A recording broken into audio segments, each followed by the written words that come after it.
हरियाणा, चंडीगढ़, पंजाब, दिल्ली, मध्य प्रदेश, छत्तीसगढ़, उत्तराखंड, झारखंड, जम्मू एवं कश्मीर एवं लद्दाख से सभी संबंध रखने वाले, अपनी अपनी जन्मभूमि से बहुत स्नेह रखने वाले सभी इन 10 प्रांतों के लोगों को, जो हमारे आग्रह पर राजभवन में अपने अपने प्रदेश के स्थापना दिवस पर पधारे, आप सभी का मैं बहुत बहुत हार्दिक अभिनंदन एवं स्वागत करता हूं। इस अवसर पर हमारे बीच में उपस्थित आदरणीय श्रीमती शाहमीना हुसैन जी, अग्र सचिव, माननीय श्री अशोक शर्मा जी, अग्र सचिव राजभवन, आदरणीय डॉक्टर जयपाल सिंह जी, अपर मुख्य वन संरक्षक, आदरणीय के.एस. रंधावा जी, अपर मुख्य वन संरक्षक, ग्रुप कैप्टन सुनील लालवानी जी, भारतीय वायुसेना, प्रदेश सरकार के सभी वरिष्ठ अधिकारीगण, भारतीय सेना के सभी वरिष्ठ अधिकारी एवं सुरक्षा बलों के वरिष्ठ अधिकारीगण, और इस गुजरात को ही जिन्होंने अपना घर बना लिया है, ऐसे सभी आदरणीय देवी और सज्जनों और इन विभिन्न प्रांतों से आए हुए बहुत ही कुशल और होनहार सभी कलाकार, आप सबका मैं पुनः अभिनंदन और स्वागत करता हूं। और विशेष करके मैं अनुभव कर रहा हूं, हमारी कुछ बहनें बंधु अपने प्रदेश के विधिवत वेशभूषा को पहन करके आए, उनका विशेष माताओं बहनों का अभिनंदन और स्वागत।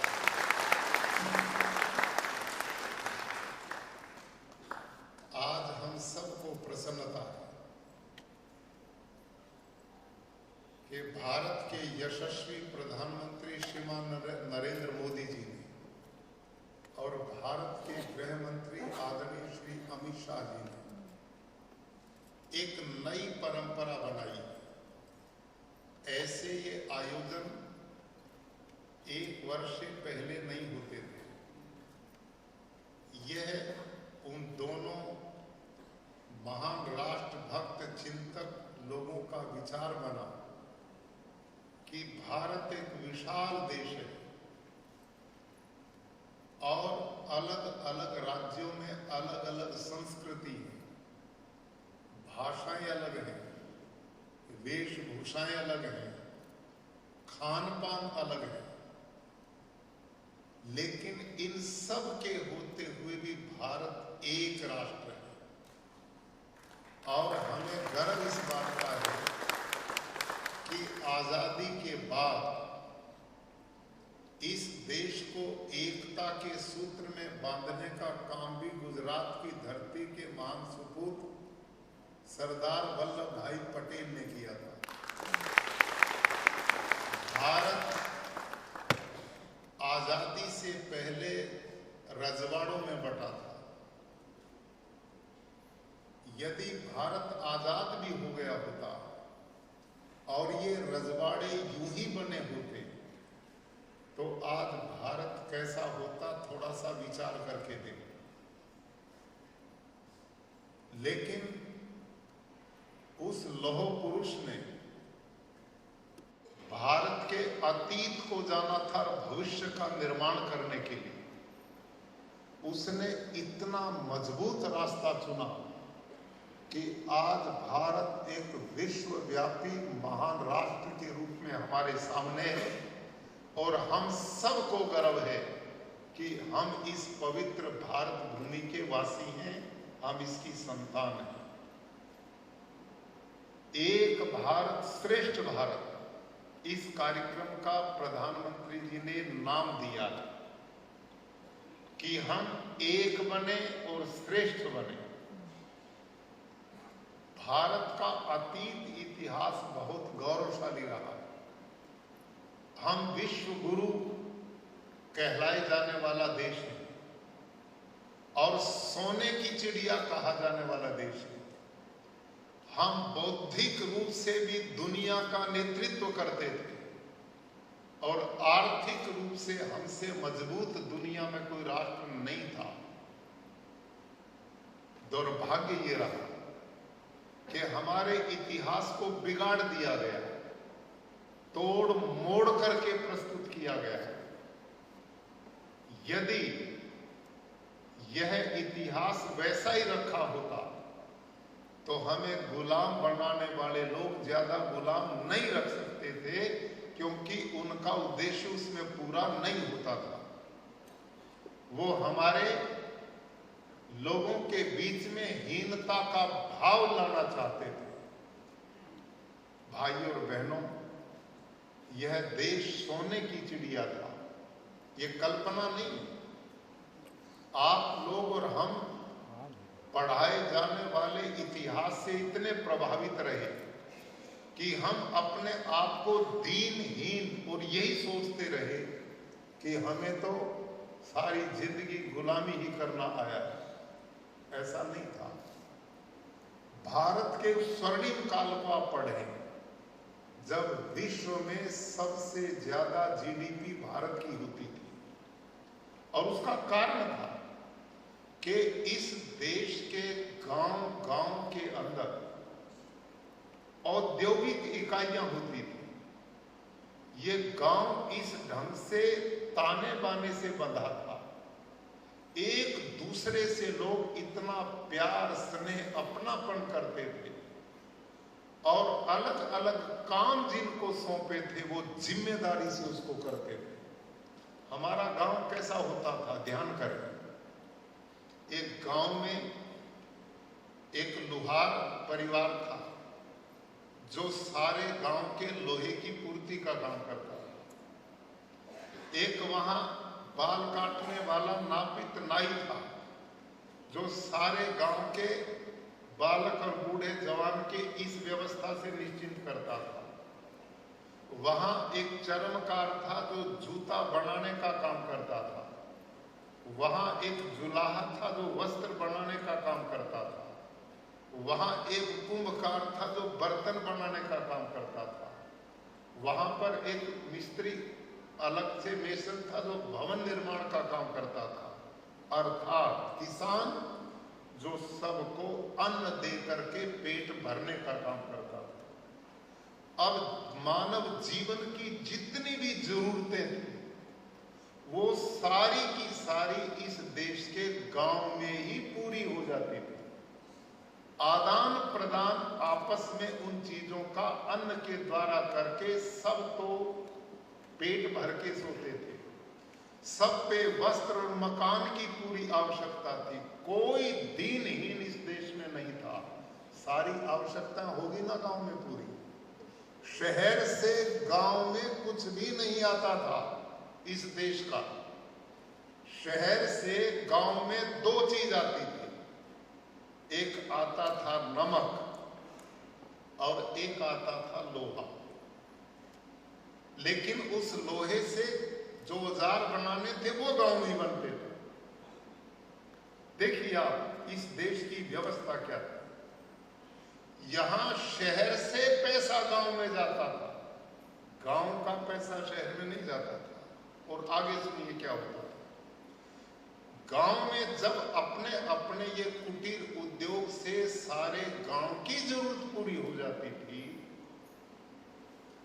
और उसके बाद में जो माल बचता था, लोहार का लोहा बचता था, सुनार का सोना बचता था, कुम्हार का घड़ा बचता था, जुलाहे का वस्त्र बचता था, चर्मकार का जूता बचता था। वो शहरों के व्यापारी गांव में जाते थे और इस सामान को वो खरीदते थे। और इस सामान को खरीद के, क्योंकि देश के लोगों की तो जरूरत पूरी हो गई, अब पूरे भारत से जो गांव से सामान इकट्ठा होता था उसको इस देश के व्यापारी समुद्री जहाज में भरते थे और सारे दुनिया के लोगों को सप्लाई करते थे। और उस सप्लाई के बदले में ये कागज के नोट नहीं लेते थे, इसके बदले में वो सोना लेते थे और सारी दुनिया का सोना इस देश में इकट्ठा हो गया। अब आपने बोलना है इस देश का क्या नाम पड़ा? बोलो भाई कमजोर विद्यार्थियों। इतने दीन हो गए कि आप में वो ताकत ही नहीं रही अपने आप को महान बनाने। इतनी गुलामी हमने सही है, इतने गुलाम। भाई और बहनों, समझ में आई कि नहीं बात? ये थी सत्यता, ये थी वास्तविकता। अच्छा, एक और बात बताओ आप सब, चोर उसी घर में घुसेगा ना जहां कुछ मिलने की संभावना हो, बोलो, या उसमें घुसेगा जी झोपड़ी में अगले वाले कोई लाले पड़े हो रोटी की? कोई चोर झोपड़ी में चोरी करते देखा? वो वहीं घुसेगा जहां कुछ मिलने की संभावना।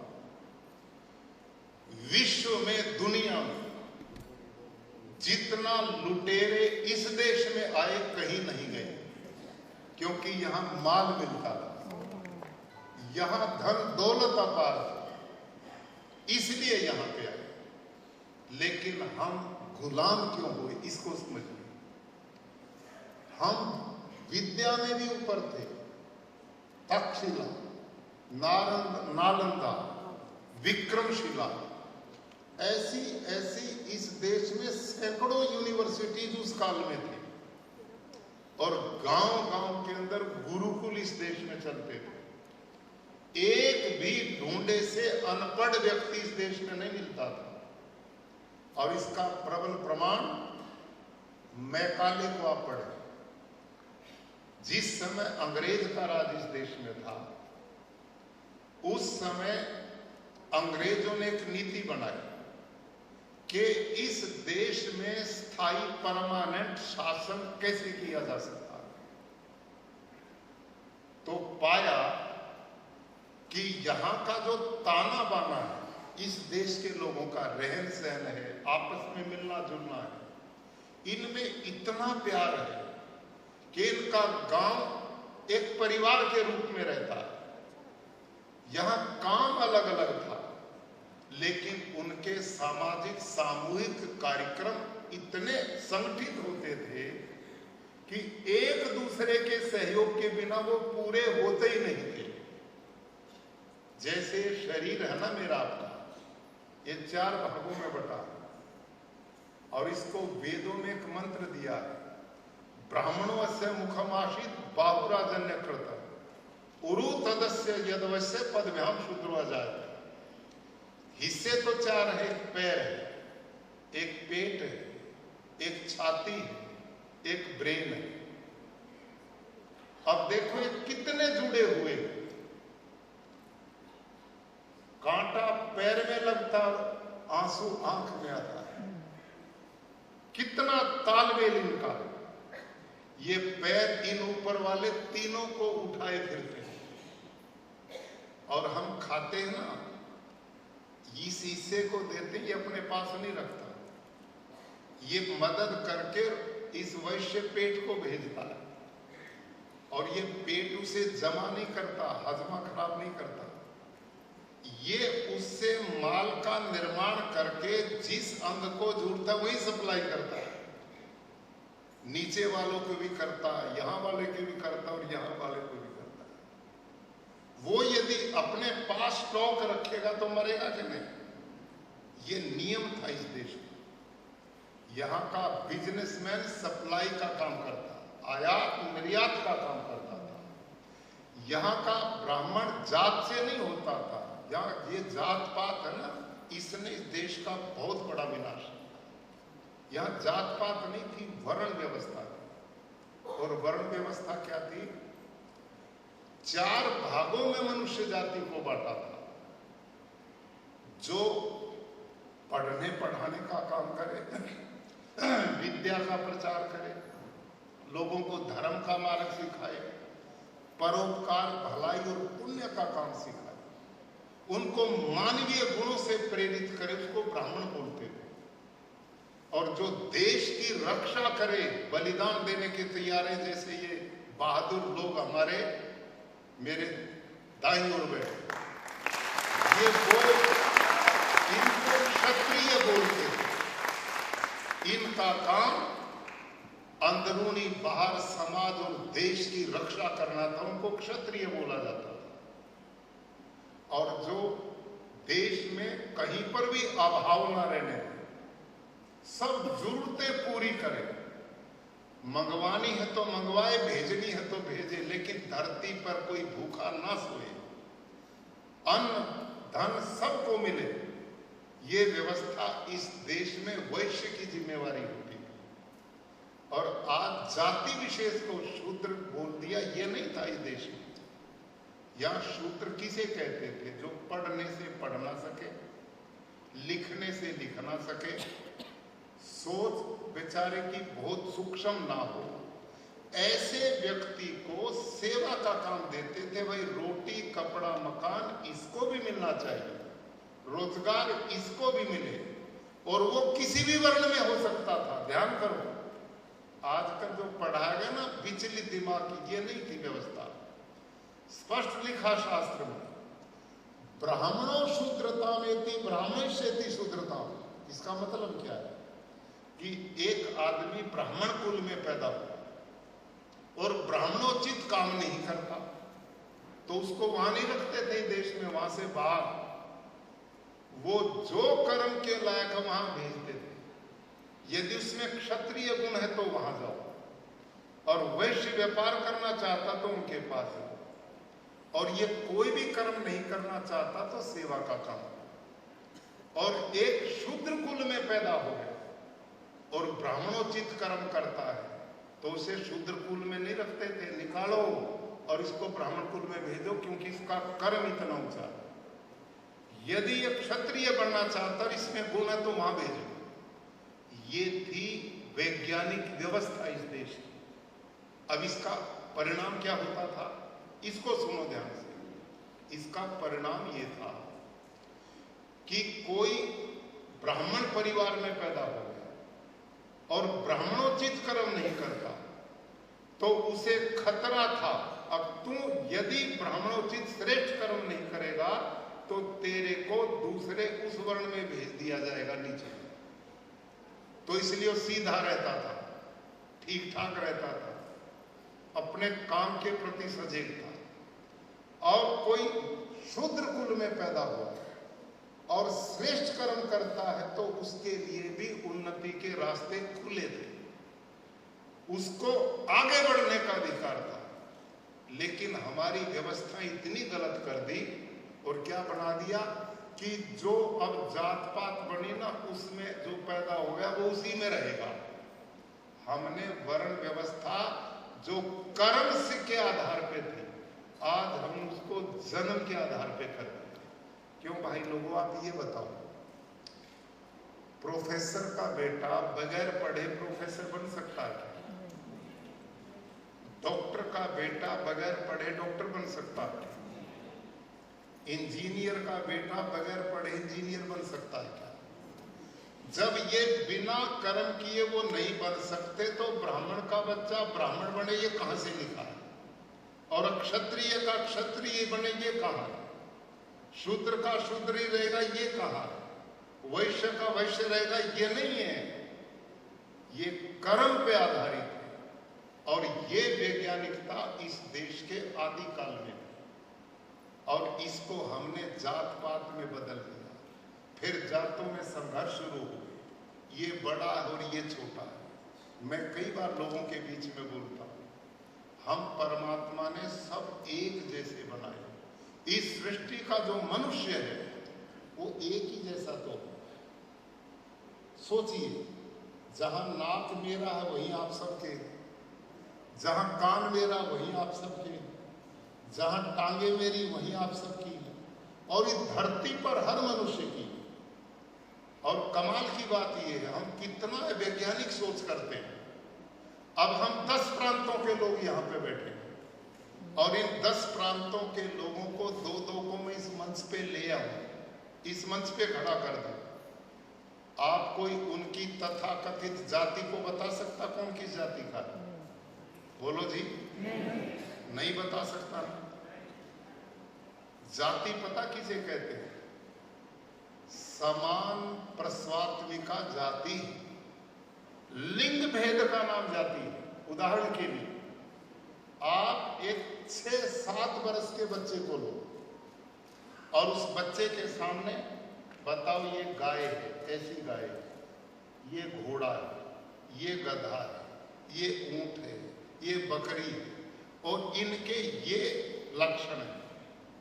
बच्चे को समझा और उसको समझाने के बाद उन सारे पशुओं को इकट्ठा करो और उस बच्चे से पूछो कि इनमें ऊंट कहाँ है, बताएगा कि नहीं? बोलो जी कमजोर विद्यार्थी हो। घोड़े को बताएगा कि नहीं? बकरी को बताएगा कि नहीं? बताएगा ना। तो जाति लिंग भेद का नाम है। यदि हमारी जाति परमात्मा बनाता तो इन क्षत्रियों को सींग लगा कर भेजता, किसी को पूंछ लगा कर भेजता, किसी के लंबे कान करता, कुछ तो पहचान बना के भेजता। जैसे ऊंट, गधे, गाय, घोड़े की पहचान है कि नहीं? तो हमारी पहचान हमारा ये शरीर है।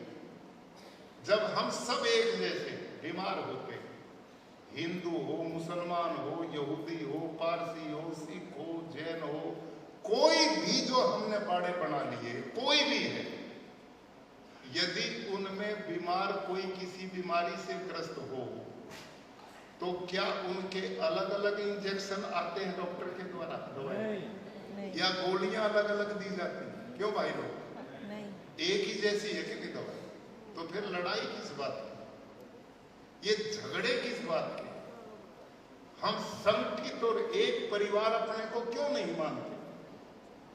वेदों में लिखा शृण्वन्तु सर्वे अमृतस्य पुत्रा, ये ज्ञान था वेदों का, कि इस धरती पर जितने मनुष्य हैं वो सब एक ही पिता की संतान, एक ही भगवान की संतान। कोई उसको किस रूप में मानता, कोई किस नाम से जानता। एकम सद विप्रा बहुधा वदन्ति, परमात्मा एक है, उसको अनेक नामों से जानते। जैसे उदाहरण के रूप में बोलना भाई जवानों, समझो ध्यान से। एक आदमी का नाम उदाहरण के लिए रामचंद्र है, नाम मुख्य क्या हो गया? रामचंद्र। अब उसका बेटा उसको पिताजी बोलता है, उसकी बहन का बच्चा उसको मामा जी बोलता है, उसके छोटे भाई का बच्चा उसको ताऊ जी बोलता है, और बड़े भाई का लड़का उसको चाचा जी बोलता है। नाम उसका मूल क्या है? रामचंद्र। गुणवाचक नाम अनेक हो गए। समझ में आई बात? तो ये भगवान के नाम पे भी लड़ाई मचा दी। ईश्वर का रूप क्या था? सच्चिदानंद स्वरूप, न्यायकारी, दयालु, अजन्मा, अनंत, निर्विकार, अनादि, अनुपम, सर्वाधार, सर्वेश्वर, सर्वव्यापक, सर्वांतर्यामी, अजर, अमर, अभय, नित्य, शुद्ध, पवित्र।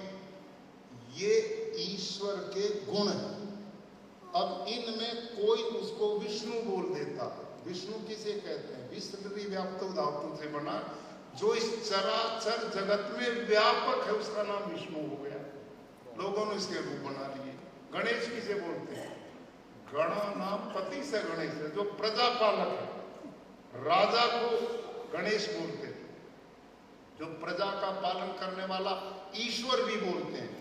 प्रजा का पालन भगवान करता। तो ऐसे हमने नाम बना बना करके, अलग अलग बहाने बना करके अपनी दूरियां बनाई। अल्लाह कहो, गॉड कहो, ईश्वर कहो, ये सब एक ही तो रूप था। इस धरती पर भाइयों बहनों, इस धरती पे असंख्य प्राणी, असंख्य, उन असंख्य प्राणियों में सर्वश्रेष्ठ प्राणी किसी को माना तो मनुष्य को माना गया, आया ना, सर्वश्रेष्ठ। लेकिन इस धरती का नरक, इस धरती को अशांत, इस धरती को बेचैन, इसमें खून खराबा, मार धाड़, अशांति करने वाला धरती का यही प्राणी बन बैठा और कोई नहीं है। क्या नहीं बात?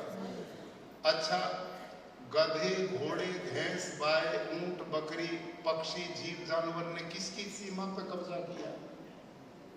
ये किन को बेचारे दुख देते हैं? अपनी ड्यूटी करते और विदाई ले लेते।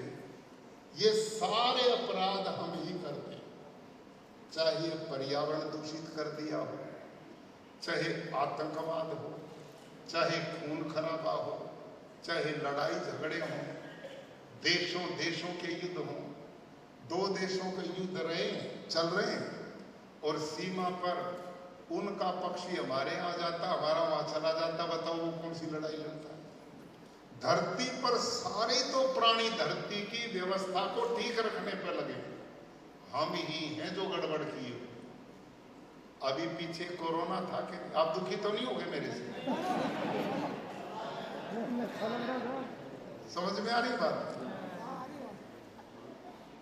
अभी कोरोना गया, हम भूल गए, जल्दी भूल जाते हैं, ये अच्छी भी बात है, बुरी चीज भूल जानी चाहिए। लेकिन कोरोना काल में भाई बहनों, आपने देखा ना, वो दिन याद है ना जब बुरी तरह से हम डरे हुए थे। सारी धरती पे यूं था, हम सबको पता नहीं अब कितने दिन के। ऐसे समय पर विदेश के जो विकसित देश हैं, उन्होंने क्या कहा था कि इस कोरोना में सबसे ज्यादा विनाश भारत का होगा और अफ्रीका के देशों का होगा, ये बोला गया। लेकिन व्यवस्था प्रधानमंत्री जी ने और ऐसी की कि जो हमारी चिंता करते थे वो सबसे ज्यादा विदाई लेके गए और हम बच गए। बचे ही नहीं। भारत ने दुनिया के 70-80 देशों को भी बचाने का काम किया कोरोना की दवाई। इतना काम उस समय प्रधानमंत्री जी ने किया, हम देशवासी उनके ऋणी हैं। उन दिनों उन्होंने एक काम और किया था, आपको याद होगा, उन्होंने लॉकडाउन लगाया था, याद है कि नहीं?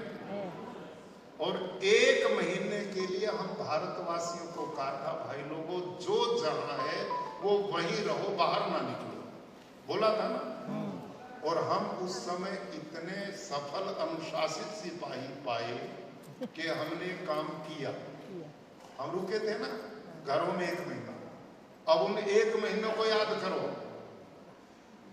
ये समझदार आदमी 1 महीना घर में रुका था। जिस गंगा को शुद्ध करने में अरबों रुपए लगे, वो भी 1 महीने में शुद्ध हो गई थी। जो जमुना शुद्ध नहीं, वो भी शुद्ध हो गई थी। जो समुद्र गंदगी का भंडार थे, वो भी शुद्ध हो गए थे। और आकाश में तारे भी दिखने लगे थे, जंगल भी साफ सुथरे। 1 ही महीने रुका था ये समझदार आदमी। ये समझदार आदमी 1 ही महीना घर रुका था, सब कुछ ठीक ठाक हो गया। उस समय लॉकडाउन, गधे, घोड़े, गाय, बकरी, ऊंट और मछलियों का तो लॉकडाउन नहीं था ना, वो तो अपने अपने काम पे लगे हुए थे। केवल हमारे लिए लॉकडाउन था। तो उस घटना से हमें समझना चाहिए कि इस धरती के पर्यावरण को, इस धरती की शांति को, इस धरती की व्यवस्था को गड़बड़ कोई प्राणी नहीं कर रहा, वो हम ही समझदार। यदि हम ईमानदारी से जिम्मेदारी अपनी अपनी लें कि जो जिस ड्यूटी पे उसको ईमानदारी से करें। इससे बड़ी राष्ट्र सेवा दूसरी नहीं हो सकती। ये देश सेवा, ये जो आज का दिन है, ये कार्यक्रम पहले नहीं थे। ये माननीय प्रधानमंत्री जी ने आदेश दिया सारे देश के राजभवन, ये कार्यक्रम केवल हमारे यहाँ नहीं, पूरे देश के राजभवनों में चल रहे हैं। पहले नहीं थी, ये पिछले साल व्यवस्था थी। और इसमें ये उनकी सोच थी कि जिस जिस प्रांतों के भाई बंधु आपके देश में हैं, वो पराये नहीं, मेरे देश का अभिन्न हिस्सा है।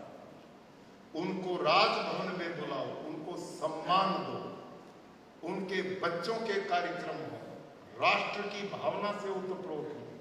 हम एक परिवार का हिस्सा हैं, देश एक है, पूरा भारत एक परिवार बने। महान भारत के महान नागरिक इस सोच के साथ आगे बढ़े, भारत एक भी बने और श्रेष्ठ भी बने। तो अभी दोपहर पहले हमने 7 प्रदेशों का स्थापना दिवस मनाया और अभी हमने 10 प्रदेशों का स्थापना दिवस मनाया। तो इसके पीछे एक ही सोच है कि हम भारत के लोग, दुनिया जिस गति से आगे बढ़ रही है, अब जमाना प्रतीक्षा नहीं करने वाला। जो पिछड़ जाएगा वो पिछड़ जाएगा, जो संगठित होंगे, एकता के सूत्र में बंधेंगे, वो देश की ताकत बनेगी। और आने वाली पीढ़ियां, आपके और हमारे बच्चे बहुत सुख का जीवन यापन करेंगे। आज प्रधानमंत्री जी ने आह्वान किया, विकसित भारत, आत्मनिर्भर भारत।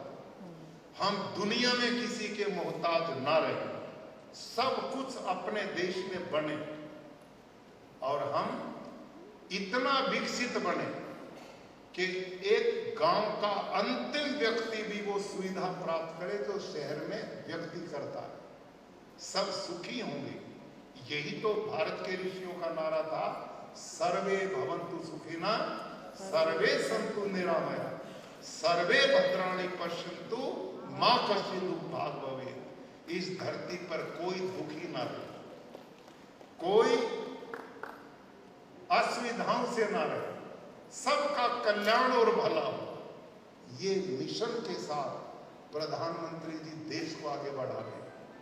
ऐसे अवसरों पर आप जैसे राष्ट्रभक्त लोग, आप जैसे समर्पित लोग, हम सब मिलकर जहां भी हैं और लोगों को तैयार करके एकता का भाव देश में पैदा करें और आपस में मिलजुल करके एक दूसरे की दवाई बने, एक दूसरे के सहयोगी बने, एक दूसरे के साथी बने और देश को विकसित, उन्नत और महान बनाने में अपना अपना योगदान करें। आज 8-10 प्रांतों के कलाकार आए, इन्होंने अपनी अपनी बहुत सुंदर अभिव्यक्तियां दी। सभी कलाकारों को हम अभिनंदन और उनका स्वागत करते हैं। इन युवा बेटे बेटियों ने जीवन जो नीरस ना हो, जीवन सरस बने, यही तो संस्कृति हमारी थी, यही तो कल्चर हमारा था। यूरोप के देश भाई और बहनों धन में कम नहीं, वहां भवनों की कमी नहीं, लग्जरी गाड़ियां हैं, धन दौलत की कमी नहीं, मौज लेते हैं। हम भी वहां भागने की ओर युवा बढ़ रहे हैं। लेकिन नोट करो एक बात, वहां का नौजवान लड़का लड़की इतने वैभवपूर्ण जीवन में रहता हुआ, जब कोई कठिनाई उसके सामने खड़ी होती है तो कठिनाई का सामना करने की बजाय लटकने में विश्वास करता है। लेकिन ये देश किस प्रकार की सोच से बनाया था हमारे पूर्वजों ने। यहां सड़क पर रोड़ी कूटने वाला एक गरीब, जिसके पास रहने के लिए मकान नहीं, बढ़िया खाने के लिए भोजन नहीं, जिस पे पहनने के लिए अच्छे वस्त्र नहीं, दिन भर मजदूरी करता, पसीना बहाता है, दिन भर का पेट भरने का थोड़ा पैसा लेकर घर जाता है तो रात को सोते समय सारी झोपड़ियों के लोग इकट्ठे होकर ढोलकी बजा करके कीर्तन करते हैं, है ना? होता कि नहीं ये? होता है। आप देखिए वहां सब कुछ है तो भी आत्महत्या की ओर बढ़ता है, और यहाँ कुछ भी नहीं तो भी जीवन से संघर्ष करता हुआ, पसीना बहाता हुआ, परमात्मा द्वारा प्रदत्त मानव जीवन को अमूल्य समझता है, अपनी ड्यूटी देता है, और उसके बावजूद भी अवसाद नहीं, डिप्रेशन नहीं, तनाव नहीं, ढोलकी बजा करके मस्ती में मजे की नींद लेता है। ये हमारी संस्कृति रही, ये हमारा कल्चर है। ये सोच जिंदा रहनी चाहिए। संघर्ष जीवन और तपस्या जीवन का अभिन्न है। तो आज ये स्थापना दिवस आप सब लोग इतनी बड़ी संख्या में आए, मैं बहुत अच्छी तरह समझता हूँ। लोग आपके प्रांतों में और भी रहते होंगे, लेकिन आप में जीवन के प्रति जो जज्बा है, देश के प्रति जो समर्पण का भाव है, राष्ट्रवाद की जो सोच है, ये राष्ट्र की ताकत है। आप राष्ट्र का प्रतिष्ठा और सम्मान है। आप ऐसे लोग जितने मिलकर के रहेंगे, जितना समाज की सेवा का भाव रखेंगे, उतना ही देश एकता के भाव में बढ़ेगा और हम विकसित भारत बन करके पुनः वही सोने की चिड़िया बने और वही विश्व गुरु बने। इन्हीं शब्दों के साथ आप सब 10 प्रांतों के बंधुओं के प्रति मेरी बहुत बहुत शुभकामनाएं। आप सदा आबाद रहें, खुशहाल रहें, उन्नति, प्रगति, विकास करते हुए राष्ट्र और समाज की सेवा करते रहें, खूब फलते फूलते रहें। धन्यवाद।